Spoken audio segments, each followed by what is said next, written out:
Hi, good morning, everybody. Today is Daf Kuf Tesvav in Masechah Shabbos. Those of you who have the art scrolls, the beginning of the fourth Chelek, the fourth and final one of Masechah Shabbos. So we got to the Mishnah.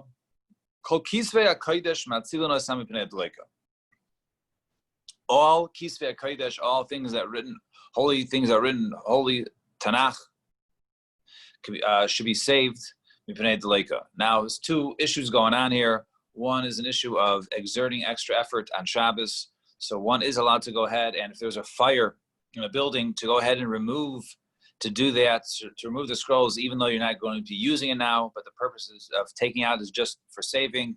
One is allowed to do it. All Svarim of Tanakh, Torah, Nevi'im, and Kesuvim. And in addition, it could even be taken out into a mavui that without an eruv. It's not a deraisa, so the Rabbanan, in order to go ahead and save this, one would be allowed to go ahead and take out these scrolls, these Kisvei HaKodesh, out into the Mavui without an Eruv. And then says the Mishnah, Bein Shekarin Behen, Bein Shein Kar Behen. Whether they're read from or not read from, typically we read from the Haftarah, we read from Nevi'im, not Ksuvim. So whether, even if it was part of, even Ksuvim, whether it was Navi or Ksuvim, and Afa Pisha Ksuvim B'chol Lashon, says our Mishnah, we'll have to also see this in the Gemara, even though it was written in perhaps in another language, they could be saved. And tuning Geniza, and it requires Geniza, it requires for it to go ahead and not necessarily to be thrown away, but put away when they're being used, so that they don't get destroyed, and they basically sort of dissolve on their own. And what's the reason why we don't read from them? The Gemara will explain later on. Is because of Bittul Beis Medrash. Because of Bittul Beis Medrash, that normally on Ksuvim, we don't want them to Ksuvim, we want them to learn on Shabbos, part of the Shirim, which was a time of gathering, a time of learning, and therefore they did not have Ksuvim learned was not read on Shabbos because of Bittul Beis Medrash, and we'll have to see what's going on there in the Gemara. So that was the Mishnah. So Itamar. So let's start off. So it was taught Hayu Ksuvim Targim O B'Cholosha. Right. So if it was written, right, it was interpreted in Aramaic or any lashon. Rav Huna Amar Ein Matzin Osam Mipnei Adleika. Rav Chizda Amar Matzin Osam Mipnei Adleika. So you have machlokes. This is going to be machlokes we're going to issue with basically on Amud Aleph. Machlokes between Rav Huna and Rav Chizda. So Rav Huna says if it's in another language, you don't save it. It's not considered to be holy enough. It's not holy enough, and since it's not holy enough, therefore you do not save it. Says Rav Huna. And Rav Chizda says, no, Matzilan Oisam Mipnei Adleika. We do go ahead and save it. So Liba Deman Diamar Nisna Likrais Behu. According to the opinion who holds that all of them, there's a machlokes as to whether the Tanakh was given with permission to write in other languages. Right, in other languages, perhaps we only can write down Torah Nevi'im Ksuvim in the Lashon HaKodesh, and therefore you can't write in other languages. So according to the opinion who holds that you're allowed to go ahead and write it in other languages, of course you can go ahead and save it. According to the opinion who says no, that you can't go ahead and read in other languages. Or according to that opinion, if you're not allowed to go ahead and read in other languages, are you allowed to go ahead and save it? So Rav Huna says you can't save it. Why? Because according to Rav Huna, right, since you're not allowed to go ahead and read it from there, so therefore it's lacking a level of kedusha. And Rav Chizda Amar Matzilin Mishum Bizayon Kisvei HaKodesh. And Rav Chizda says no, you still save it because of the Bizayon of Kisvei HaKodesh. So Tanan, let's look at our Mishnah. Kol Kisvei HaKodesh Matzilin Osam Mipnei Adleika Bein Shekarim Behen Bein Shekarim Behen. So any Kisvei HaKodesh, right, you're allowed to go ahead and you're supposed to save them, whether you read from them in other Navim or Ksuvim or you don't read from them. And Afa Pisha Ksuvim B'chol Lashon, even if it's written in another language. So my lav Shekarim Behen Navim Shein Karem Ksuvim, right? Doesn't that mean that which it says that we read from it is referring to Navim? Shein Karim Behen is referring to Ksuvim, and Afal Pisha Ksuvim B'chol Lashon, even if it's written in another language. The lay Nisan Likros, because you're not really supposed to read from them. Behem, but Tani nevertheless it says Matzilan. It says you're allowed to go ahead and read from them, and save them. So you see that you should save them even if it is something written b'chol lashon. It's yufta to Rav Huna, and it'll be a kasha Rav Huna, because Rav Huna says ein matzilin. We see over here clearly our mission says that you do go ahead and save it. So Rav Huna says, Rav Huna responds, but does this make sense? Ein matzilin. Look at the seifa. Te'unin geniza. It requires geniza. It requires proper burial or proper disposing of the Kisvei HaKodesh. And so Gemara asks, Hashdat Suli Matzlina and Geniza Miboy. It says you're allowed to go ahead and save it out of a burning building, right? To save it out of a burning building, to carry it out into a mavli. So it says you're allowed to do that. So you have to tell me that it requires Geniza. Of course it requires Geniza, right? If you can't allow, by sitting and doing nothing, allowing it to be destroyed, certainly to go ahead and actively destroy it, right? To throw it away, you wouldn't be allowed to do it. So why do you have to tell me that? So that it doesn't really read so well according to Rav Huna. So Ella, Rav Huna mataretz l'tamei, Rav Chiza mataretz l'tamei. Rav Huna will answer up his kasha. Knows a kasha in him as to it appears that b'chol lashon you don't save it, and according to Rav Chiza also will have to go ahead and answer in terms of items that what's it called? The items that the requirement of Geniza does not seem to be required. So Rav Huna mataretz l'tamei. Rav Huna will explain according to his reason. It says bein shekarim behen nevin, bein shein karim behen ksuvim. Right. In other words, you go ahead and you can save them whether they're read, like such as nevim, or they're not read, such as ksuvim. B'medvar murim sheksuvim b'lashon hakodesh. What are we talking about? We're written in lashon hakodesh. B'chol lashon, but if they're written in any other language, ein matzilin. You don't go ahead and save it. V'afilu hachi. Nevertheless. Geniza boy. Nevertheless, it requires Geniza. So according to this opinion, you don't save it in b'chol lashon, or this is his opinion the entire time, according to Rav Huna. But it does require Geniza. So even though you don't go ahead and carry it out from a burning building into a mavli without an eruv, nevertheless, you do, if you time, to get rid of it, you do have to properly dispose of it. And Rav Chiza mataretz l'tamei, Rav Chiza also mataretz l'tamei. Bein shekarim behen nevim, bein shein karim behen ksuvim. Whether it's something that we read, i.e. nevim, or something that we don't read, such as ksuvim, and afal pisha ksuvim b'chol lashon, na'im matzilin. Even if it's written in any language, then we go ahead and we save it. B'hachi kamar. This is what it means to say. Umakak shalem tunin geniza. Right, and the old scrolls, right, the old maybe stuff that came off, or the wraps that are with it, those things require geniza. In other words, not for sure the scrolls themselves entire Geniza, but even ones that have already been destroyed or they've worn out, even those require a special Geniza. So Meisve Esvekasha Hayuk Suvim Targum Cholasha Matzinos Ampnei Deleika. So we have a brayse that says beferish. If it was written in Aramaic and in the Targum or any other language, then you save it from Deleika. So Tiyuf to Rav Huna, it's a kasha Rav Huna. Because Rav Huna holds that, as we said earlier, Rav Huna was the one who says, Ei Matzilin. So Rav Huna, Hi Tana, right? Savar Nisan Likros Ben. So he says, no, this is yes, there are shittas out there that say that Ei Matzilin, right? And this is, or who hold Matzilin, who hold that you're allowed to go ahead and save it. So even though I hold that Ei Matzilin, nevertheless, there are opinions, there are other Tanai opinions that hold that you do go ahead and save. And according to this is according to the opinion who holds that it is read in other languages. And since it's read in other languages, therefore you have to go ahead and save it from a burning building. So Toshma, come listen. Hayiksuvin, Giftis, Madis, Ivris, Ilamis, Yavanis. If it was written in other languages, such as Giftis, right, as another language, which is like an Egyptian language, or Madis from Madai, or Ivris, the old Ivris, it was an old, different Hebrew writing, right? Ivris, Elamis, or Yavanis, or Greek, all these different languages, even though, right, it's not supposed to be read in such languages, right? So nevertheless, Matzino something that like Tziyuf to Rav Huna, it's a kasha Rav Huna, because Rav Huna holds that Ein Matzilin, you do not go ahead and if it's in a different language, you do not go ahead and save it. So Rav Huna says, Rav Huna, really, Tanahi, it's a machlekes Tanai.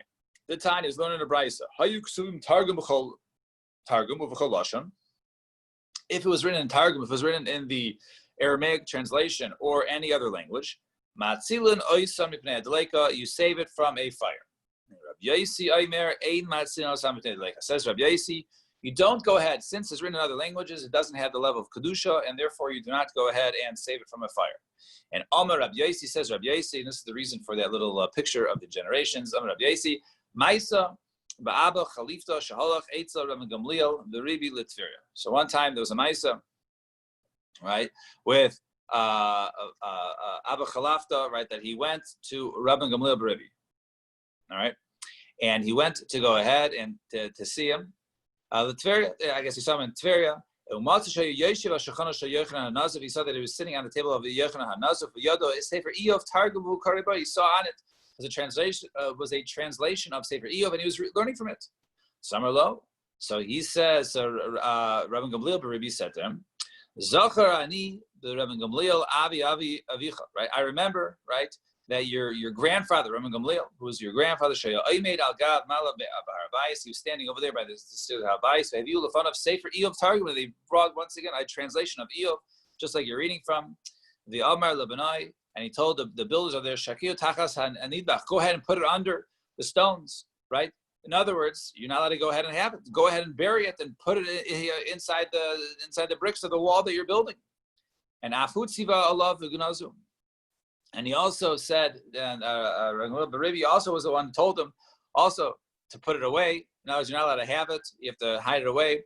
And Rabbi Yesi, Rabbi Yehuda Imer, Areva Shaltit Kafu Alav. And not only that, he said to put the mortar on it, to bury it in the mortar. However, some don't like this second statement of Rabbi Yesi, Rabbi Yehuda. Why? So I'm a Rabbi Shtei Shuvas B'dar. There's two issues. First of all, Chad V'chitit B'har Bayis Minayim. Where do we see that they actually use mortar in Harabais? We don't know that they use teeth. And furthermore, are you allowed to go ahead and actively go ahead and destroy it by putting mortar on it? It's one thing to hide under stones, right? But to go ahead and actually mortar where it destroys it, who says you do it? Rather put in a place of basically where no one's around, right? It won't get touched in the brick, and then they'll go bad by itself. But nevertheless, we see over here that there was a machlokes as to that when this targum was out, that they told them basically to go ahead and get rid of it. Saman Tanai. And who is this? Who is the author? Who is the one who says, right, that the Machlokes Tanaim, right? The one who holds like Rav Huna that says Eid Matzil son, that you don't go ahead and save it, like this recent brisa. And the Rav Chiza was the one who said it. Samantan is the Tanakama of the Rabbi Yossi. If it's the Tanakama of this case, Rabbi Yossi, I have a Dilma Mahalkamifli. Marsav Nisan Likros Behem, Marsav Nisan Likros Behem. Maybe over here it's not a machlokes of Matzilin. Maybe it's not a machlokes whether you're not allowed to save it. Maybe it's a machlokes, but whether you're not allowed to learn from it. But maybe everybody holds you save it. So now there's two different issues. There's parallel issues. There's whether you're allowed to learn from it and whether you're allowed to save it. So even though this machlokes over here is they say, oh, you can't learn from it, maybe they would still hold that both you can go ahead and save it. So Ella, Rabbi Yossi, rather we would say it would be Rabbi Yossi, like this one who says you can't save it, and Tana the Giftis. And the other Tana that should be brought with the different languages, where we have the Giftis and those other languages, that Tana held, if I can just find in the Gemara, right? That one says, so according to that, Brisa, that author, the Brisa holds that you do save them, even if it's written in other languages. And this, according to over here, this Rabbi Yossi holds that since you're not allowed to go ahead and read in other languages, you would not be allowed to go ahead and save it in a fire. Fine. Tanu Rabbanan. Ha-brachos v'ha-kamin. What about brachos and kamin? In other words, you don't have a full sefer written. You have brachos perhaps written down. You have different amulets with psukim or Shem Hashem. So, afal pi sheish ben oisei shel Shem u'maniyos harbe shavatayr. Even though you have many Shem Hashem written in there, and you have many different psukim and words and aspects of the Torah. You don't go ahead and save them from a fire. Rather, they should burn wherever they are. Right? In other words, they got burnt, and any Shem Hashem ends up getting burnt. And from here we say that basically one who goes ahead and writes Torah on pieces of paper and writes these brachos and these kameim, he's basically burning Torah, right? Because you're not allowed to go ahead and save it on Shabbos, and therefore it perhaps might come to go ahead and be a fire on Shabbos, and you wouldn't be allowed to save it. Therefore, it was your fault for going ahead and writing in the first place on something that is not, part of a sefer, which would get saved on Shabbos. And one time there was one of these, I guess, brachas are written, and they informed Rabbi Shmuel and Sidam. He went to go ahead and check it out. And when the guy heard, oh, Rabbi Shmuel is coming, right? I'm in trouble. So what did he do? He felt he was coming. Not all tumas shel brachos v'shikam v'safal shel mayim. He went ahead. He took the brachos that he wrote and he put it in water. He put it in water to destroy it, to let it go ahead and soak away. In other words, basically you just did worse. In other words, the whole reason why you shouldn't write it is because it might go ahead and get destroyed. But since you heard me coming and you destroyed it actively, right? It's worse that you destroyed it actively than you basically, taking it, than you're writing in the first place. So in other words, you did two wrong. First of all, you shouldn't have wrote it. And second of all, once you wrote it, you definitely shouldn't have gone ahead and erased it, basically to try and, hide your crime of writing it. Yeah, it's always the cover up is worse than the crime itself. Right, exactly. Right. So that's what he told him in this case. So Ba'imine Reish Galusa, may Rabbi Bar Rav Huna. So Reish Galusa asked from Rabbi Bar Rav Huna, Hayuk Sugin the same as secret of the Kaimis V'Kanakito. Let's say it was written on these different inks, but these weren't permanent inks. There was more reddish hue. It was not what's it called? It was not dio. It was not the ink that we use on our Sfarim, but rather it was like a red or a yellow or a gum or some sort of copper. And these were basically written. It's not as so. If it was written B'lashon HaKodesh, Matzino Samved like Matzino.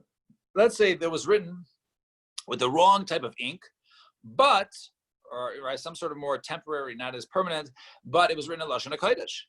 So do you save it or not? In other words, we've been discussing till now Lashon HaKodesh, and with the proper ink, then what's it called? Then we'll get to, then it was proper ink, then everyone holds you save it. So the question is, if it wasn't written in the proper ink, but was still in Lashon HaKodesh, do you save it or not?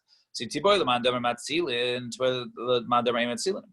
actually ask it both ways. You can ask according to the opinion who holds at Matzilin, and you can ask according to the opinion who hold normally in another case with other languages a Matzilin. How so, right? Maybe according to the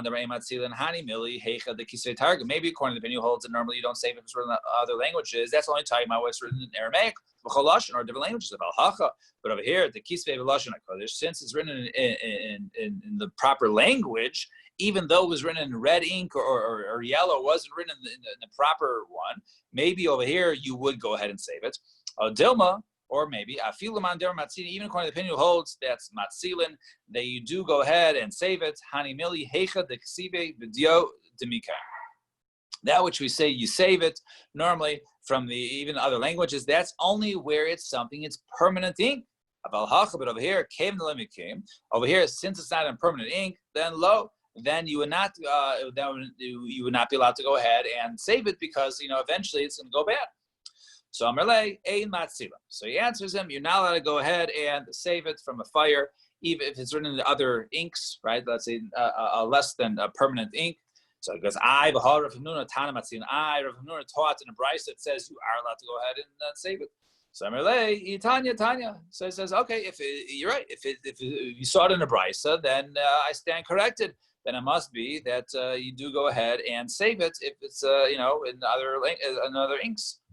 So my Tanya. So what was it? Other brayso they saw it. So Amar Rav Ashi Kedetanya. We don't have brayso. Ein bein Sfarim leMegillah ella shasfarim nichtavim b'cholashon uMegillah ad sheiksu ashuris ala sefer v'dio. There's no difference between Sfarim and Megillah. And the Megillah Esther, right? Except for the fact that the Megillah has to go ahead and be written, right, in the Lashon HaKodesh and with ink and the proper way in parchment. In other words, obviously the other stuff does not have to, right? So the other stuff does not have to. So obviously then that's still kosher to write in such a way. So obviously, so those things, even if you don't use ink, right? Ink is not a requirement on the others. So obviously, if it's not a requirement on the others, and you write in other inks with a red or yellow, whatever it is, then it has the same status in where that it should be saved if there was a fire. So Ba'imine Rav Huna Bar Cholov Mirav Nachman. So ask Rav Huna Bar Cholov from Rav Nachman. Sefer Torah she'ein bo laket shmoinim v'chamesh oisios. Let's say you have a Sefer Torah so worn out, so old, that you don't even have 85 letters. Kegoin, Parshas Vayibin Tzara, right? Why 85 letters? Just like the Parsha Vayibin Tzara. So as we know, there's 5 Svarim in the Sefer Torah, and then the Parsha of Vayibin Tzara appears actually in one of the Svarim, and it has the inverted nuns and before and after, and it itself is sometimes looked as its own Sefer in Torah.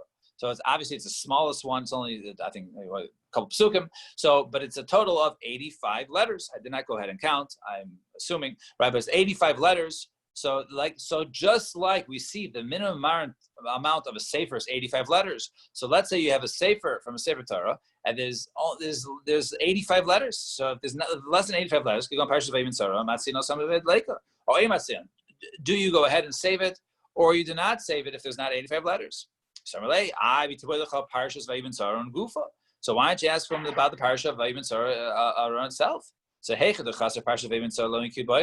right? If it doesn't have Vayibin Tzara, no, it's not the full Parsha of Vayibin Tzara, it's just those psukim, and it doesn't even have it. So Kevan, the Izbe has karas, Afagav, the Lesbe, Shmani v'chamesh Matzina. Over there, right? Since it has Shem Hashem, and even though it doesn't have all the letters, but since it has Shem Hashem, you would definitely have to go ahead and save it, right? So you have to go save it. So no, in that case, you would be Matzina. So Kibbor Li, Sefer Torah, Shem Bo Lakit. So that which I go ahead and we're talking about is a Sefer Torah that you don't, right? Shem Bo Lakit. You don't have enough letters for Shem Hashem, and it's not all together. So what would you do in such a case? In other words, you don't have the 85 letters or Shem Hashem. What do you do? If that's the case, you don't have 85 letters or Shem Hashem, then you don't save this once upon a time sefer.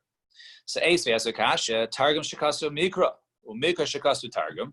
Now, if you have something which is supposed to be written in Hebrew and it was written in Aramaic, right, in the sefer, or vice versa, we'll soon see an example of where the Torah actually uses, and we have also a little more frequently in Tanakh, where it there's words of Aramaic words in Tanakh, right?